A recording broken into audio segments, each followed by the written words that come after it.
capítulo 10 da Lei de Liberdade.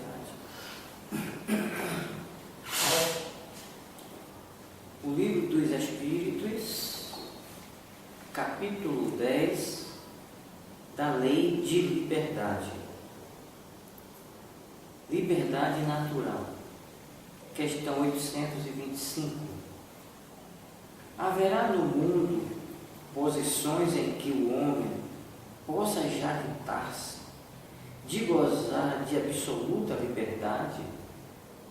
Não, porque todos precisais uns dos outros, assim os pequenos como os grandes. Em que condições poderia o homem gozar de absoluta liberdade? Nas do eremitas do deserto, desde que juntos estejam dois homens, há entre eles direitos recíprocos que lhes cumpre respeitar. Não mais, portanto, qualquer deles goza de liberdade absoluta. A obrigação de respeitar os direitos alheios tira ao homem o de pertencer-se a si mesmo de modo algum, porquanto este é um direito que lhe vem da natureza. Como se pode conciliar as opiniões liberais de certos homens com o despotismo que costumam exercer no seu lar e sobre os seus subordinados?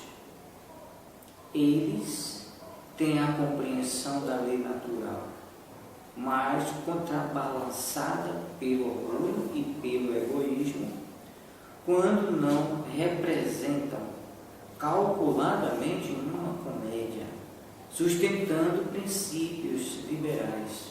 Compreendem como as coisas devem ser, mas não as fazem assim. Se lhes hão, na outra vida, levados em conta os princípios que professaram neste mundo, ser-lhes-ão, na outra vida, levados em conta os princípios que professaram neste mundo, quanto mais inteligência tem o homem para compreender um princípio, tanto menos excusável é de o não aplicar a si mesmo. Em verdade vos digo que o homem simples, porém sincero, está mais adiantado no caminho de Deus do que o que pretenda parecer o que não é. Escravidão. Haverá homens que estejam, por natureza, destinados a ser propriedades de outros homens? É contrária à lei de Deus toda rejeição absoluta de um homem a outro homem. A escravidão é um absurdo da força. Desaparece com o progresso, como gradativamente desaparecerão todos os abusos. É contrária à natureza a lei humana que consagra a escravidão, pois que assemelha o homem ao irracional e à desgraça física e moralmente. Quando a escravidão faz parte dos costumes de um povo, são censuráveis os que dela aproveitam, embora só o façam conformando-se com um uso que lhes parece natural? O mal é sempre o mal, e não há sofisma que faça se torne boa uma ação má. A responsabilidade, porém, do mal é relativa aos meios de que o homem dispõe para compreendê-lo. Aquele que tira proveito da lei da escravidão é sempre culpado de violação da lei da natureza. Mas aí como em tudo, a culpabilidade é relativa. Tendo-se a escravidão introduzido nos costumes de certos povos, possível se tornou que, de boa fé, o homem se aproveitasse dela como de uma coisa que lhe parecia natural. Entretanto, desde que mais desenvolvida e, sobretudo, esclarecida pelas luzes do cristianismo, sua razão lhe mostrou que o escravo era um ser igual perante Deus, nenhuma culpa mais ele tem.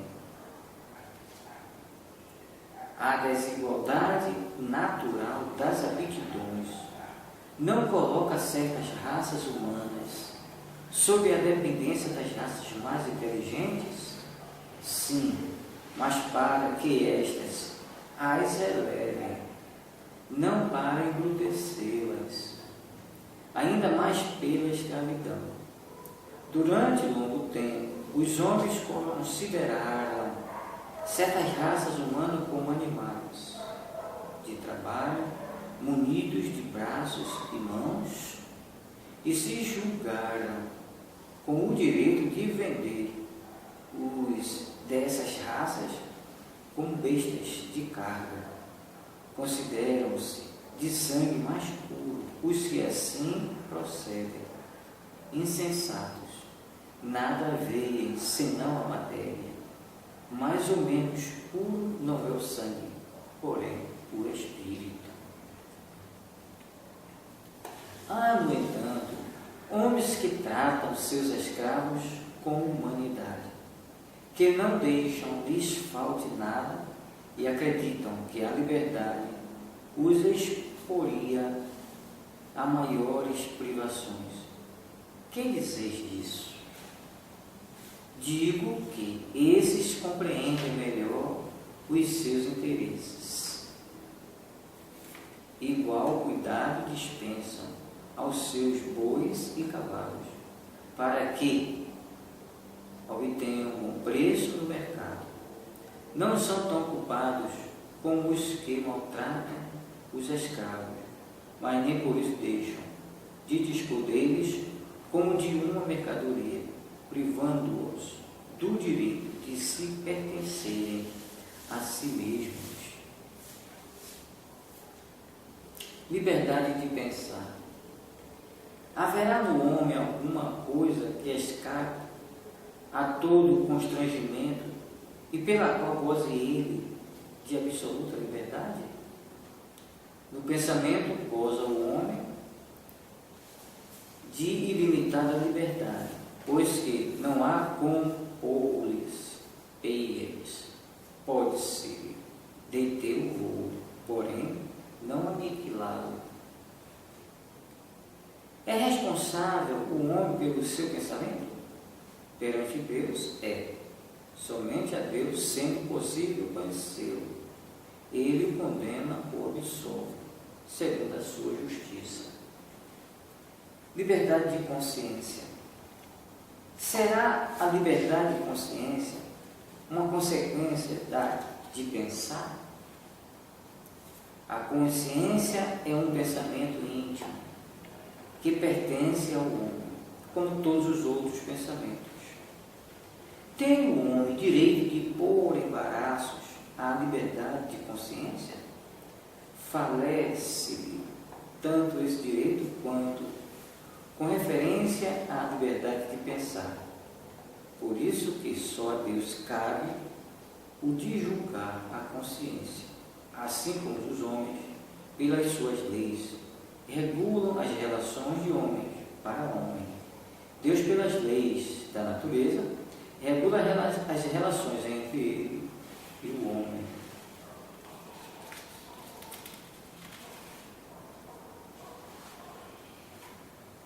Que é que resulta dos embaraços que se opõem constrangesse os homens a procederem em desacordo com o seu modo de pensar, fazê-los hipócritas. A liberdade de consciência é um dos caracteres da verdadeira civilização e do progresso. Será respeitável toda e qualquer crença, ainda quando notoriamente falsa? Toda a crença é respeitável quando sincera e conducente à prática do bem. Condenáveis são as crenças que conduzem ao mal. Será repreensível aquele que escandalize com a sua crença um outro que não pensa como ele? Isso é faltar com a caridade e atentar contra a liberdade de pensamento. Será atentar contra a liberdade de consciência por óbices a crenças capazes de causar perturbações à sociedade? Podem reprimir-se os atos, mas a crença íntima é inacessível. Reprimir os atos exteriores de uma crença, quando acarretam qualquer prejuízo a terceiros, não é atentar contra a liberdade de consciência, pois que essa repressão em nada tira a crença à liberdade que ela concebe integrar.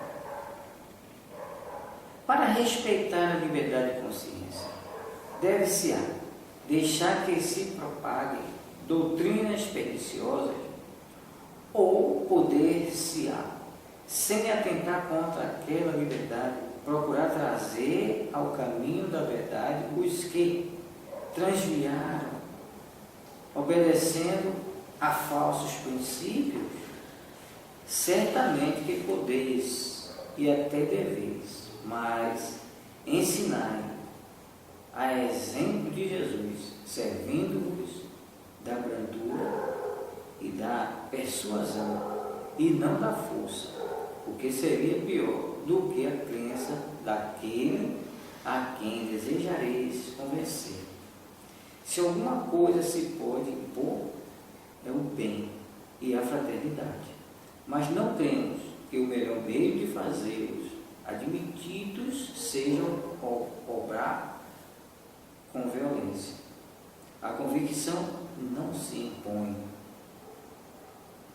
Por que indícios de se poderá reconhecer? Por que indícios se poderá reconhecer entre todas as doutrinas que alimentam a pretensão de ser a expressão única da verdade? A que tem o direito de se apresentar como tal?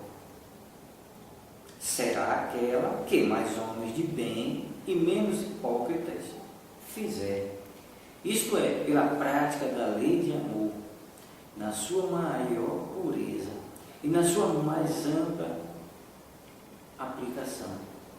E esse é o sinal porque reconhecereis que uma doutrina é boa, visto que toda doutrina que tiver por efeito semear desunião e estabelecer uma linha de separação entre os filhos de Deus, não pode deixar de ser falsa e perniciosa. Livre-arbítrio. Tem o homem o livre-arbítrio de seus atos? Pois que tem a liberdade de pensar. Tem igualmente a de obrar. Sem o livre-arbítrio, o homem seria máquina. Do livre-arbítrio goza o homem desde o seu nascimento? A liberdade de agir desde que haja vontade de fazê-lo.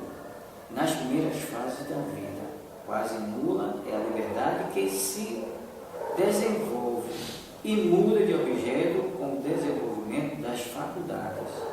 Estando seus pensamentos em concordância com o que a sua idade reclama, a criança aplica o seu livre-arbítrio àquilo que lhe é necessário. não constituem obstáculos ao exercício do livre-arbítrio. As predisposições instintivas que o homem já traz consigo ao nascer, as predisposições instintivas são as do espírito antes de encarnar, conforme seja este mais ou menos adiantado. Elas podem arrastá-lo à prática de atos repreensíveis, no que será secundado pelos espíritos que simpatizam com essas disposições. Não há, porém, arrastamento irresistível, uma vez que se tenha a vontade de resistir. Lembrai-vos de que querer é poder. Sobre os atos da vida, nenhuma influência exerce o organismo, e se essa influência existe, não será exercida com prejuízo do livre-arbítrio. É inegável que sobre o espírito exerce influência a matéria, que pode embaraçar-lhes as manifestações. Daí vem que nos mundos onde os corpos são menos materiais do que na terra, as faculdades se desdobram mais livremente. Porém, o instrumento não dá a faculdade. Além disso, cumpre-se distinguam as faculdades morais das intelectuais. Tendo um homem o instinto do assassínio, seu próprio espírito é indubitavelmente quem possui esse instinto e quem lhe dá. Não são seus órgãos que lhe dão. Semelhante ao bruto, e ainda pior do que este, se torna aquele que nulifica o seu pensamento para só se ocupar com a matéria, pois que não cuida mais de se premunir contra o mal. Nisto é que incorre em falta, porquanto assim procede por vontade sua.